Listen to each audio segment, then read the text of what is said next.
যেমন আমাকে অনেকবারই জিজ্ঞেস করা হয়েছে যে দমের কি পরিমাণ দম। সো আমার কাছে প্রথমে মনে হয় যে দমহীনতাই দমের আসল দম। আমি 95 ছিলাম, রাইট নাও আমি 83। অলরেডি 12 কেজি ওজন কমেছে। এটা একটা প্রসেস। আমি ব্লেস যে আমার টিম এটা ভেবেছে যে প্রোটাগনিস্টের বা যারাই পারফর্মার তাদের মধ্যে একজনকে বা আমাকে নিয়ে সেই আমাদের যে লোকেশন, রিয়েল লোকেশনে এই এক্সপিরিয়েন্সটা বা এই ট্রিপটা আমাকে শেয়ার করাবে। সো আমার জন্য এটা ভালো যে লোকেশনে আমি কাজ করব, সেখানে যে স্ক্রিপ্ট পড়া, আলোচনা করা, ক্রিয়েটিভ অ্যাঙ্গেল থেকে ভাবা, সেই পরিবেশের সাথে খাপ মানিয়ে নেওয়া। যেমন শুটিং যেদিনই হোক না কেন, তার 20 দিন আগে টিম চলে যাবে, 10 দিন আগে আমি চলে যাব, সামনে আমাদের শ্যুট। সো এই প্রসেসটা আমার কাছে খুবই ইন্টারেস্টিং। এবং এই দম টিম যে তার পারফর্মারদেরকে নিয়ে এভাবে ভাবছে বা ভাবে, কারণ আমার মনে হয় যে অনেক কথা বলে ফেলছে সবাই। এই গল্পটা না আসলেই মানে এটা বলার জন্য বলা না যে it's so different, it's so অন্যরকম না, এটা এত জীবনের কাছের গল্প। এবং এখানে এই দম রিলেটেড জায়গাটা এমন এত ভিতরের স্তরের সাইকি নিয়ে কাজ করা হচ্ছে, এটা আসলে পোর্ট্রেশন করতে না একজন ডিরেক্টরের বা টোটাল টিমের দম লাগে। এবং আমরা যারা পারফর্মার তাদেরও আসলে না ইনার দমটা লাগবে, আদারওয়াইজ এই যেমন আমি ছোট্ট একটা উদাহরণ দিই, আমি কখনো আমার লাইফে মাইনাস এক্সপিরিয়েন্স করি নাই। আমরা যেখানে শুটিংয়ে যাচ্ছি সেখানে টেম্পারেচার হচ্ছে মাইনাস, গুড পয়েন্ট, টেম্পারেচার তো ওইখানে মাইনাস থাকবে বা 0 থাকবে, 1, 2 থাকবে। সো আমরা আসলে জানি না যে সেই ওয়েদারের সাথে আমরা দম দেখিয়ে সেটাকে টিকতে পারবো না অসুস্থ হয়ে যাব। সো আমাদের এখানে কোনো ব্যাকআপ কোনো প্ল্যান নেই। আমাদের এতটুকু শক্তি মনের ভিতরে আমরা ধারণ করছি যে আমরা সেটা শেষ করে আসব এবং সেই ওয়েদারকে আমরা মুখোমুখি দাঁড়িয়ে আমরা আমাদের কাজটা পারপাসটা রান করে আসবো। সো আমার কাছে সব কিছুই বিউটিফুল মনে হয়, আবার সব কিছুই আমি এক্সপ্লোর করছি নতুনভাবে এবং আমার নিজেকে ব্লেসড মনে হয়। সো আমার কাছে মনে হয় এটা একটা দিক যে আমার টিম আমাকে অ্যালাউ করছে to experience the weather before shoot. So এটা আমার জন্য একটা ব্লেসিংস। আপনার গল্পের জায়গা থেকে আমরা বারবারই খেয়াল করেছি ভাই বা আপনাদের যে চরিত্রগুলো ধারণ করার ক্ষেত্রে নিজের একটা বড় ধরনের সময় দেয়, কিন্তু এই যে বমের জায়গাটা সেই চ্যালেঞ্জটা কতটুকু আসলে এবার হচ্ছে, কারণ আগের চরিত্রগুলো তো আমরা খেয়াল করেছি সেটা মানে অবভিয়াসলি এটা তো আসলে দাঁড়িপাল্লায় মেপে বলা যায় না, বাট মানে অবভিয়াসলি দমের যে চরিত্রটা আমি করছি এর উপর এত বিশাল এবং এত বড় দায়িত্ব, অনেক সময় অনেক ভার লাগে।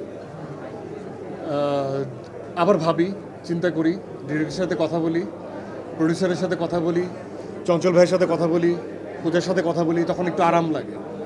সো আমাদের টিম মেম্বারগুলো এমন, তাদের প্রত্যেকটা রাত 3টা হোক 4টা হোক, আমরা একজন আরেকজনকে অ্যালাউ করে রাখছি যে কোনো সময় you can call, you can share your thought process, তোমার রাতের যত গভীরেই আসুক না কেন।